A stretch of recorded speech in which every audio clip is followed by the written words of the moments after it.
Hey, welcome back to the channel. My name is Keith and I'm sure glad you stopped by today. In today's video, I'm going to bring you along with me as we cook up some spare ribs on our Char-Griller charcoal grill. I also want to talk to you about the topic of temperature control on the charcoal grill. I know when it comes to temperature, it can get kind of confusing because a charcoal grill doesn't have knobs like we're used to seeing on a gas grill, an oven, or a stove. But there are knobs on a charcoal grill. They're just hidden, I guess. They're adjustments that we can make in order to dial in the right temperature. So we're going to talk about some basic principles. And once you understand those principles, you'll be able to dial in the temperature on your charcoal grill. If that sounds good to you, let's dive in.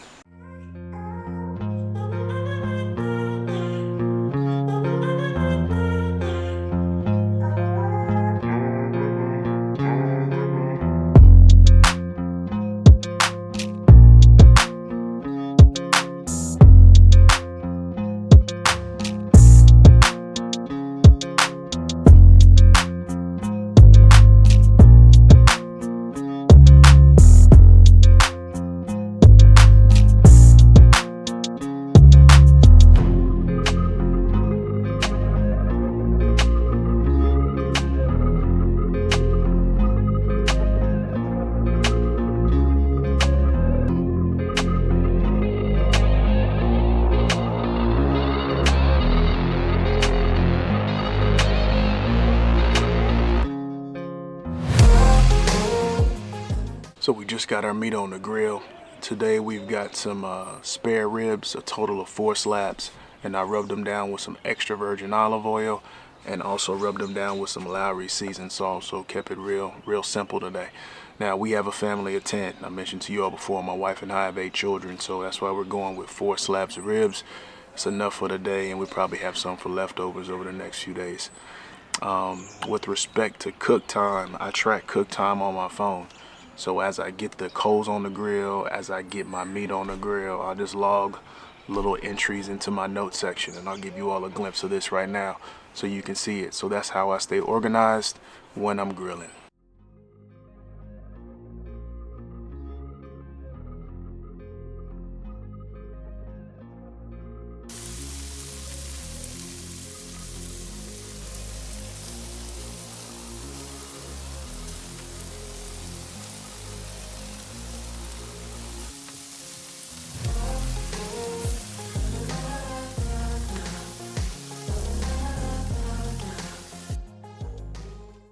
So the primary topic for today's grilling session, I wanted to talk to you about how I maintain temperature, or how do I control temperature on my charcoal grill.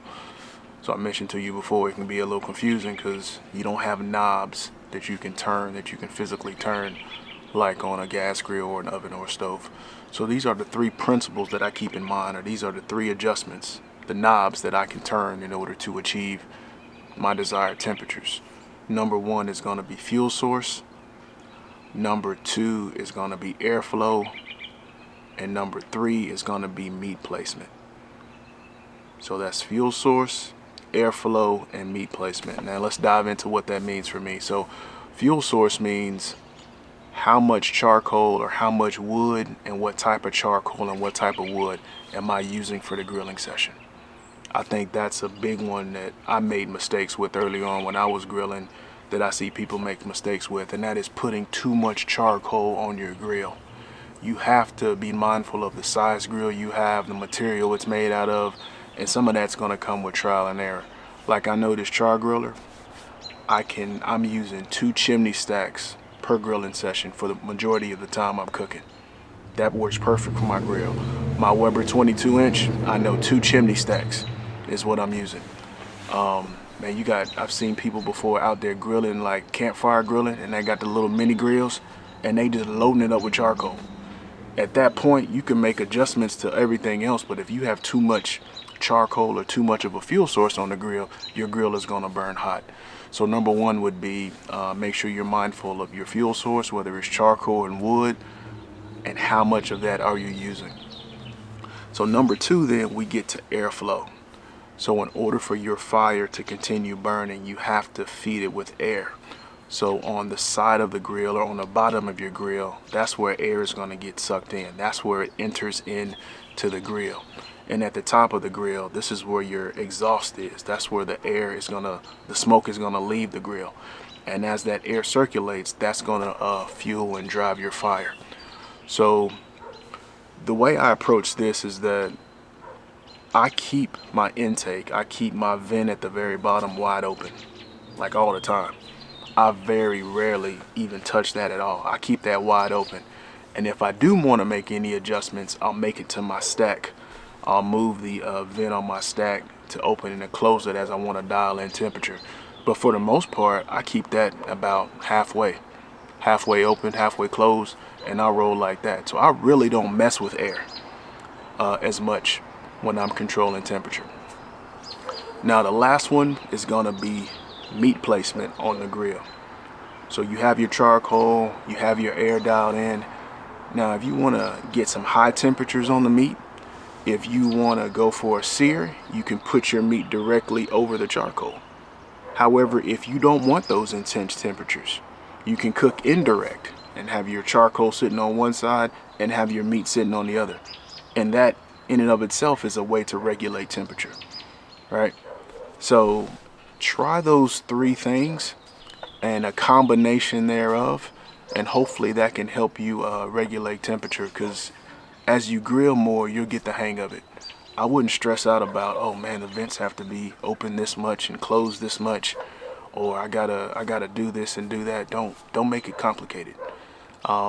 Just be mindful of the temperatures, be mindful of how much charcoal you're using, be mindful of meat placement, and it should all work out from there.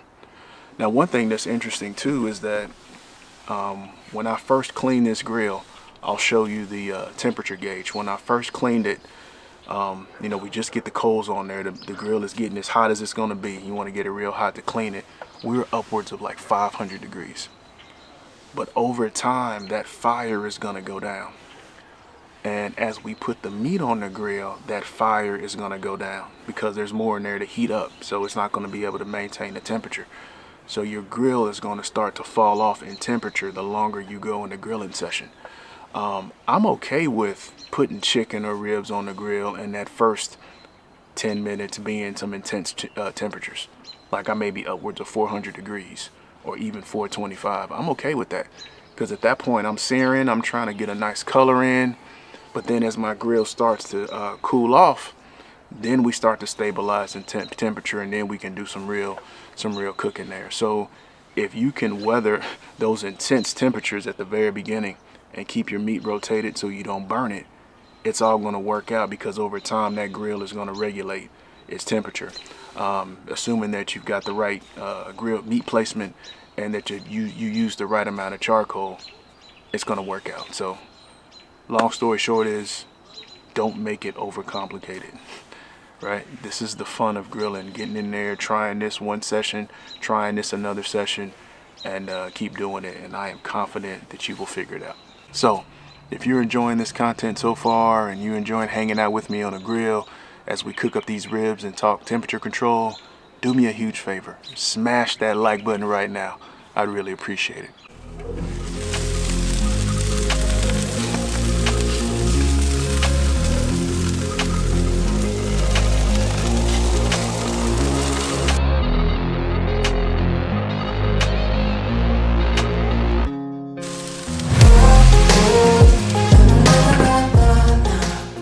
So our ribs are cooking nicely. I like the color of them. They're coming along really well.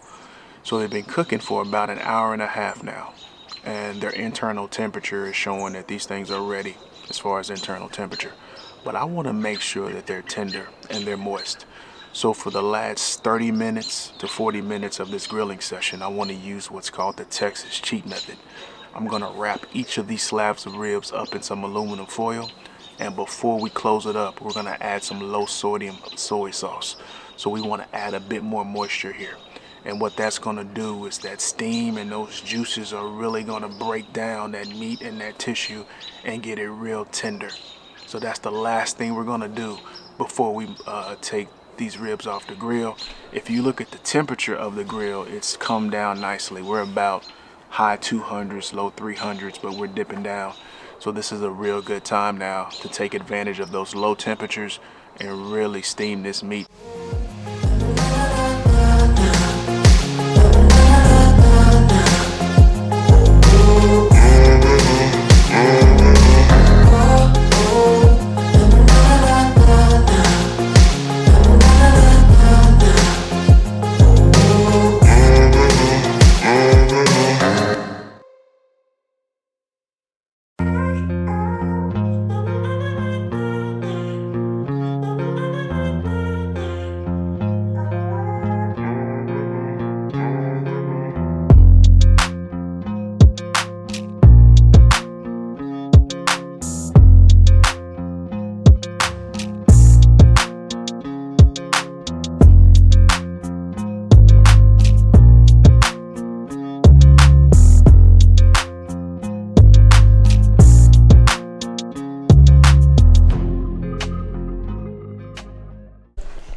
Alright y'all, here's my plate. Here's what I'm working with. I got my ribs here.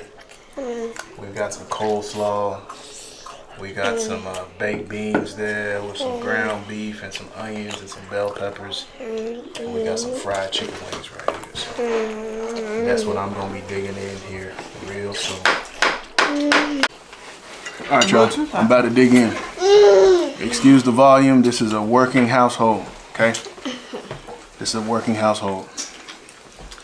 So everybody's at the table. Some people kind of funny about being on camera. They don't want to be on camera. So we're not going there. Here we go, y'all. Y'all ready?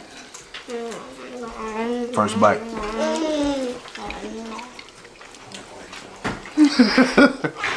Who is good? It's tender, man. It's like I taste the texture of the searing. Remember how to sear? That was to give us the texture. And the Texas cheek gave us the tenderness. If we would have pulled it off then, it wouldn't be as tender as it is right now.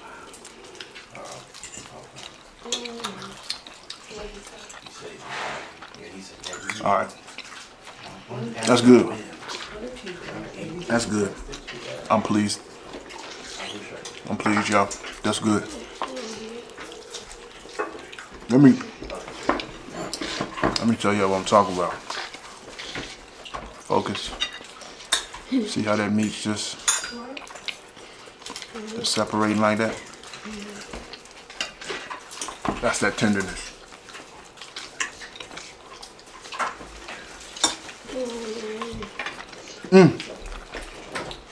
It's good, y'all. I don't want to keep y'all any longer than I have to. But I'm telling y'all, try that direct method. And my issue with taste tests is like, how you gonna ask the person who cooked the meat to tell you how it's gonna taste? Surely they gonna be like, it's good, right? So nah, we're not gonna do that. We're gonna give you an unbiased opinion. I'm gonna let my family let y'all know how the meat tastes. That's how we're gonna roll with it. If y'all think the meat is good, unbiased, say yay. Yay. Okay, if y'all think the ribs are good, I know some of y'all don't want to be on camera. So if you think the ribs are good, let me hear a yay. Yay. If you think the ribs are horrible and it's the worst thing you ever ate, let me hear a nay. See what I'm saying? All right, y'all. There's always one in the bunch. You has to be that clown. And one of my girls is that one. But thank y'all so much for hanging out with me. We're gonna go ahead and enjoy this meal. Thank you so much for hanging out with me today. That's going to wrap up today's grilling session. I appreciate you all stopping by as we grilled up some ribs, and we also talked about temperature control, how to regulate temperature on a charcoal grill. But that makes me ask the question though, what are your thoughts on regulating temperature on a charcoal grill, and how do you go about it? Not only would I like to learn and improve my grilling skills, but there are a lot of other people out there who love grilling, who may be just starting off, and they can definitely use some tips and use some perspectives from you all to help them out as well. So if you have any thoughts, please be sure to drop them in the comments below, and don't forget to hit that like button and consider subscribing. Thank you so much for watching today's video. I hope this video helped you out. If it did, hit that subscribe button and click that bell so anytime we drop a new video, you'll be the first to know. Hit that like button and leave me some comments. I'd love to hear from you. If you're interested in any of the products we used in today's video, we'll leave some links down below. Hope you have an awesome day, and thanks for watching.